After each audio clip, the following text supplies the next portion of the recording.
ওং নমঃ ভগবতে বাসুদেবায়। শ্রীমদ্ ভগবদ্ গীতা, ষোড়শ অধ্যায়, দৈবাসুর সম্পদ বিভাগ যোগ। হরে কৃষ্ণ। আজ আমরা 9 নম্বর শ্লোকটি শুনব।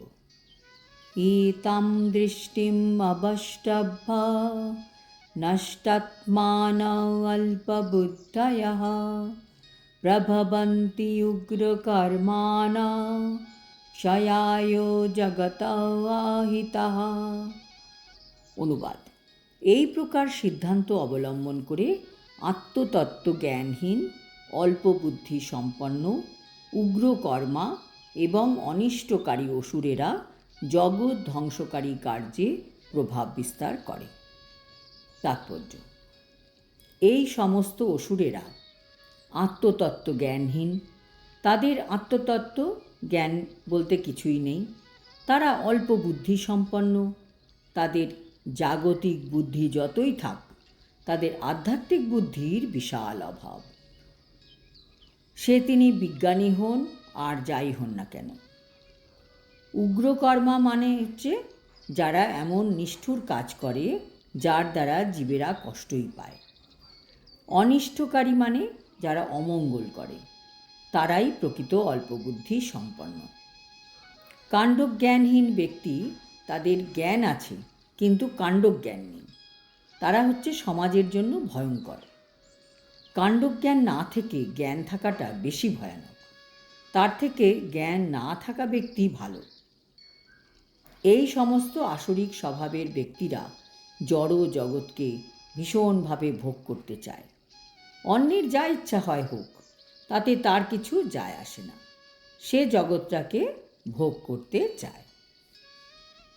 আসরিক ভাবাপন্ন মানুষেরা যে ধরনের কাজকর্মে লিপ্ত, তা পৃথিবীকে ধ্বংসের পথে নিয়ে যাবে।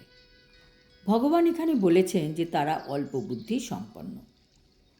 ভগবত তত্ত্ব সম্বন্ধে অজ্ঞ জড়বাদীরা নিজেদের উন্নত বলে মনে করে, কিন্তু ভগবদ্ গীতা অনুসারে তারা অল্প বুদ্ধি সম্পন্ন ও কাণ্ডজ্ঞানহীন। তারা চরমভাবে এই জড় জগৎকে ভোগ করার চেষ্টা করে, আর তাই ইন্দ্রিয় সুখভোগের জন্য সবসময় তারা কিছু না কিছু আবিষ্কার করতে ব্যস্ত। এই ধরনের জড় আবিষ্কারগুলিকে মানব সভ্যতার উন্নতি বলে মনে করা হয়, কিন্তু তার ফলে মানুষেরা আরও অধিক নিষ্ঠুর ও হিংস্র হয়ে উঠছে।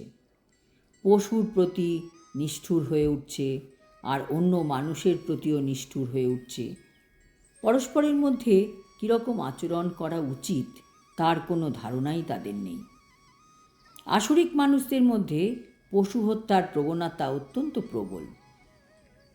এই ধরনের মানুষদের পৃথিবীর শত্রু বলে গণ্য করা হয়, কারণ অবশেষে একদিন তারা এমন একটা কিছু তৈরি করবে বা আবিষ্কার করবে যা সমস্ত সৃষ্টিকে ধ্বংস করে ফেলবে। পরোক্ষভাবে এই শ্লোকে পারমাণবিক অস্ত্রশস্ত্র আবিষ্কারের আভাস দেওয়া হয়েছে, যে সম্বন্ধে আজ সারা জগৎ খুব গর্বিত। যে কোনো মুহূর্তে যুদ্ধ শুরু হতে পারে এবং তখন এই সমস্ত পারমাণবিক অস্ত্রগুলি ব্যাপক ধ্বংস সাধন করবে। এগুলির সৃষ্টি হয়েছে কেবলমাত্র জগৎকে ধ্বংস করবার জন্য, এবং এখানে তারই ইঙ্গিত দেওয়া হয়েছে। নাস্তিকতার প্রভাবে মানব সমাজে এই ধরনের অস্ত্রগুলির আবিষ্কার করা হয়েছে। সেগুলি জগতের শান্তির জন্য নয় বা সমৃদ্ধির জন্যও নয়। আজ এই পর্যন্ত। আগামী শ্লোকে আমরা আসরিক ব্যক্তিদের বিষয়ে আরও অনেক তথ্য জানতে পারব। হরি ওম তৎসৎ। হরে কৃষ্ণ।